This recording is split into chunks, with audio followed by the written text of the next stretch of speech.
For some reason you make a few vids and some guys automatically assume you know lots about everything.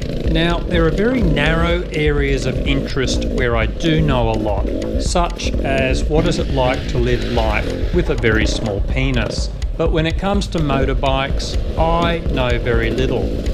So when viewers regularly ask how to avoid their very long penis getting caught in their chain and sprockets, I usually just Google around to find out what nonsense others have said on this topic. Then I make a video and contribute to the misleading, uninformed, highly biased crap that is overflowing from the toilet bowl we call the internet.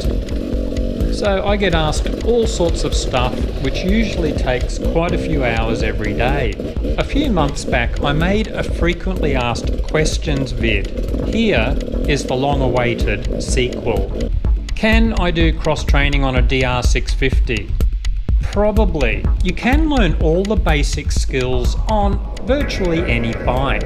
I think guys get way too hung up on the bike when it's only a small part of the equation. It's your skills you need to focus on.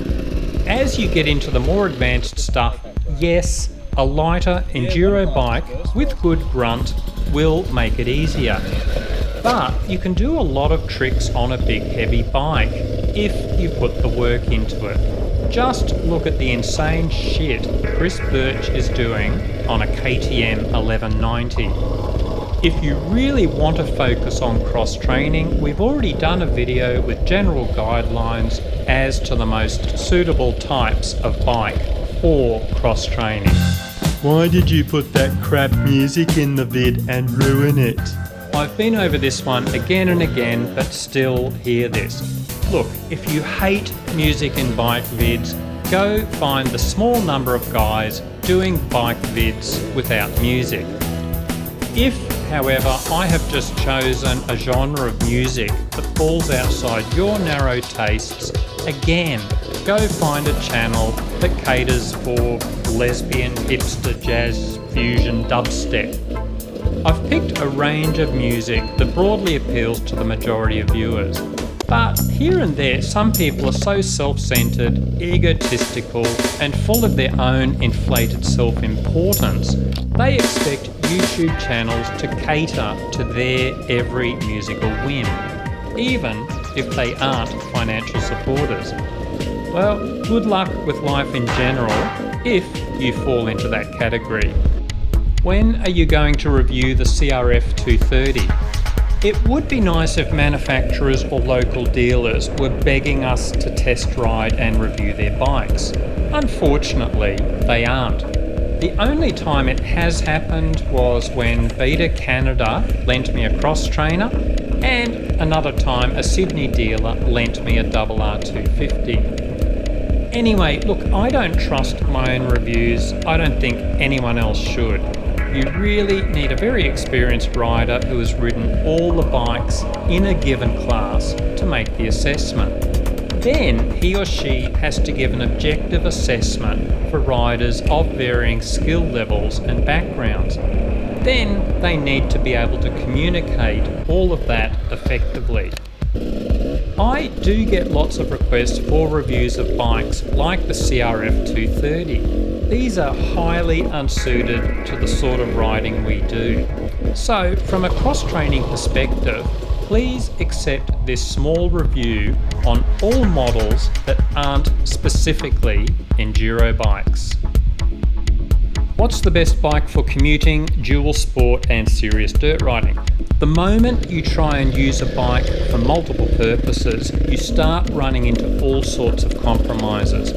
Whether you can live with this comes down to all sorts of personality factors and so many other influences. We have a bit of experience at trying to set up enduro bikes that can also cater for dual sport and light adventure riding.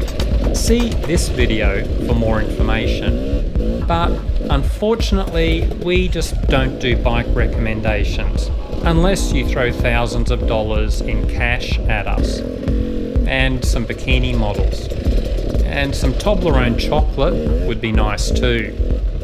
Aren't enduro bikes high maintenance? when would I need to do a top-end rebuild?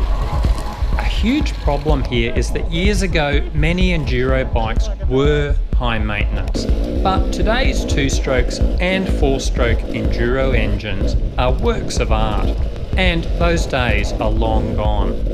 But the myth persists, especially because some enduro bike manuals will say to replace a piston at maybe 25 hours for racing. The fact is, many of us are Gumby riders. We are just pottering around at low revs most of the time. Now, like any bike mechanic, I don't like making recommendations. There are so many variables. But I will mention these figures for two-strokes that a lot of riders seem to agree on. I did speak to an anonymous beta mechanic. He said every RR300 that comes in for its first top-end rebuild still has everything within spec and looking like new, even as late as 220 hours. Now, he's not recommending leaving it that long, as there's always the small chance of metal fatigue in the piston and rings, even if they still look new. But it certainly shows you can look forward to substantial longevity with modern two-strokes. I've heard plenty of similar reports with KTM two-strokes as well. Four-strokes?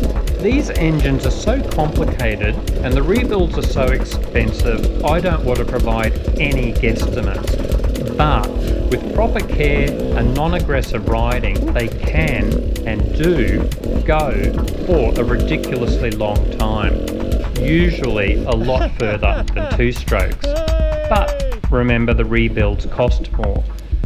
I highly recommend you check out this forum thread for a good read. Remember, the Hasselberg 70-degree engines are largely a KTM engine. And I've also been following beta threads, and there are Canadians and Americans clocking up some very high miles on the betas with similar stories of longevity. Why am I riding a KTM again? If you haven't been following the various projects, I'm dirt riding this KTM 250 SX on loan at the moment because supporters ask for a motocross to enduro conversion series. This sort of project apparently is common in the USA especially. The Beta RR480 has been off doing some adventure riding for our lightweight adventure bike project. It will be back in the dirt soon. Why do I hate KTMs? Well, I don't. I'm riding one at the moment, and I've owned 3 in the past very happily. KTM is the most popular enduro bike internationally, and it's just a very Australian tradition to make fun of anyone or anything that is doing well.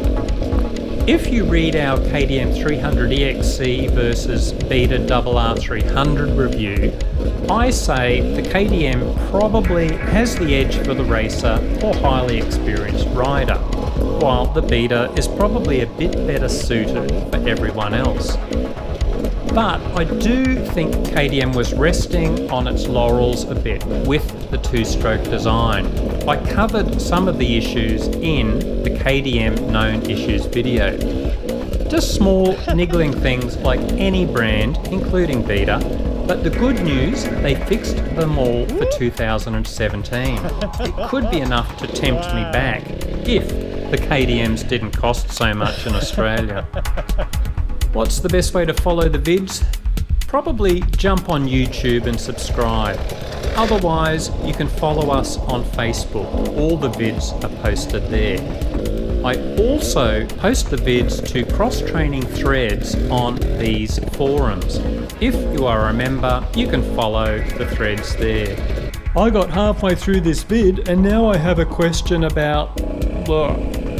I know in the 21st century, most of us have the attention span of a goldfish, but so often I'm asked questions and the information was actually in the video, or in the links at the end of the video.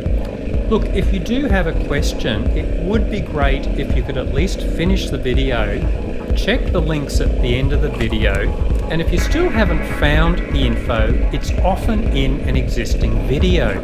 If you Google cross training plus the topic, it will usually come up. Well, that wraps it up for another video from a grumpy old videographer. Thanks for watching, guys.